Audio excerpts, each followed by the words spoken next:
Denver swept the Lakers, and the Heat took down the Celtics in 7. We've got our finals on the way.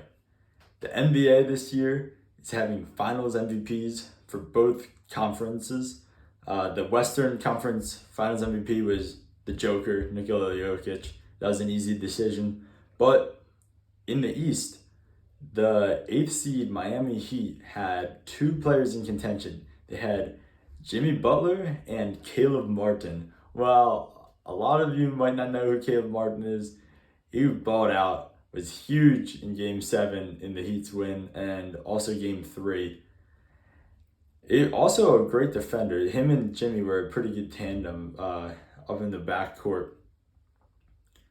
I'm going to later drop my predictions for this series, but I do want to talk about a lot of the key factors going into this finals matchup.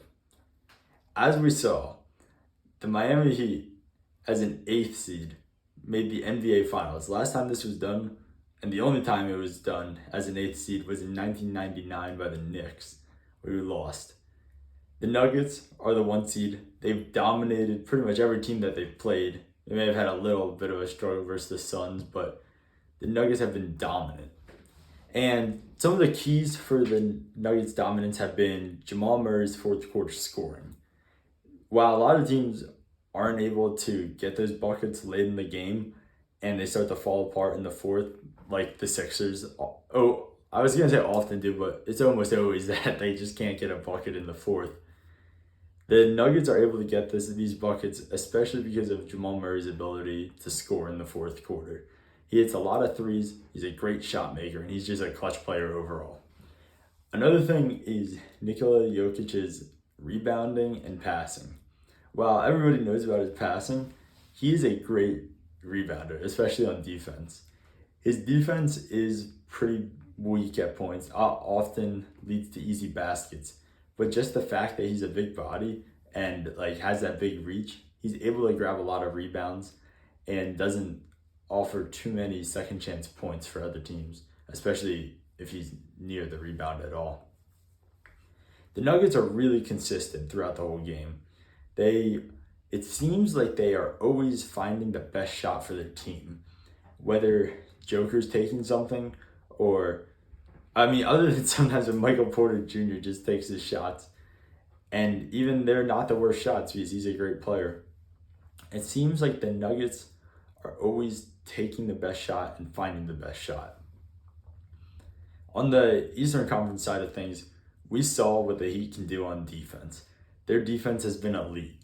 And between Jimmy and Caleb Martin, they have created a lot of turnovers and then gotten a lot of transition points. The Heat are great in transition, and just their ability to create turnovers has made it so easy to get a lot of points and keep the other team's points to a minimum. As we saw, they destroyed Jaylen Brown. It seemed like he couldn't even dribble with his left hand. And then, while Jason Tatum did get injured, they were able to limit him for the most part. Both of these teams, though, are great with their time management. Well, a lot of people know that they have great coaches, Eric Spoelstra and Mike Malone. I think the time management a lot of time comes down to the players not getting nervous and just being able to stay calm and make the right shot and take the right shot. The Heat, we saw with Duncan Robinson at the end of Game 6, it seems like he got nervous, especially since he missed a couple. They don't always play the same guys. Duncan Robinson doesn't play every game, Kevin Love doesn't play every game, and it just kind of depends on who they want to play and when.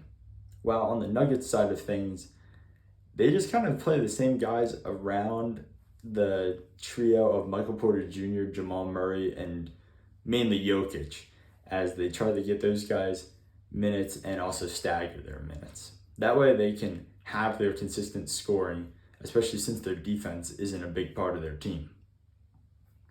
But I think that these two teams, despite the seed differential, I think that they match up well.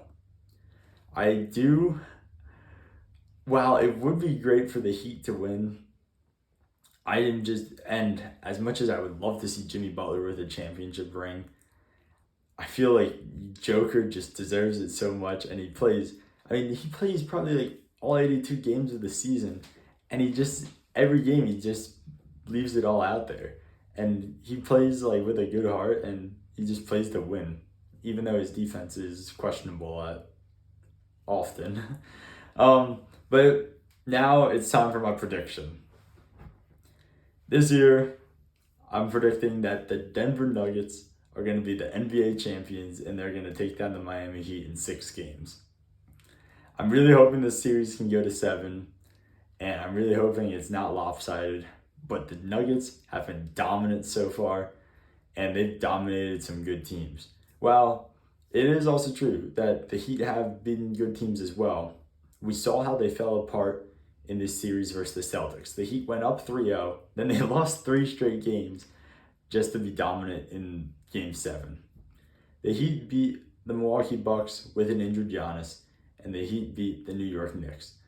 Nothing against those teams, nothing against this Heat run, but I still think that Denver has proved to be more dominant, and I think that Denver will be more dominant in this series as they take it in 6.